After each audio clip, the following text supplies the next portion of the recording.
கிருஷ்ணகிரி அடுத்த சலட்டஅள்ளி கிராமத்துல புகுந்த 10 அடி நீளம் கொண்ட மலைப்பாம்பு கூட்டத்தை பத்திரமா பிடிச்சு வனத்துறையினர்கிட்ட ஒப்படைச்சிருக்காங்க தீயணைப்பு துறையினர். கிருஷ்ணகிரிக்கு அருகாமையில் இருக்க சலட்டஅள்ளி கிராமத்துக்குள்ள ஏராளமான பாம்புகள் கூட்டம் கூட்டமா புகுந்திருக்கிறதா அந்த பகுதியைச் சேர்ந்த வேலு அப்படின்றவர் கிருஷ்ணகிரி தீயணைப்பு துறையினருக்கு தகவல் கொடுத்திருக்காரு.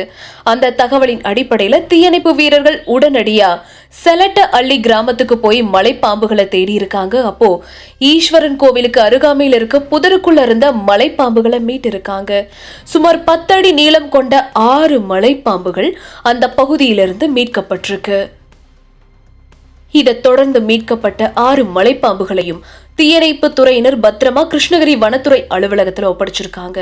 இப்படி ஒரே இடத்துல 6 மலைப்பாம்புகள் மீட்கப்பட்ட சம்பவம் அப்பகுதி மக்களிடையே பரபரப்பையும் பயத்தையும் ஏற்படுத்தி இருக்கு.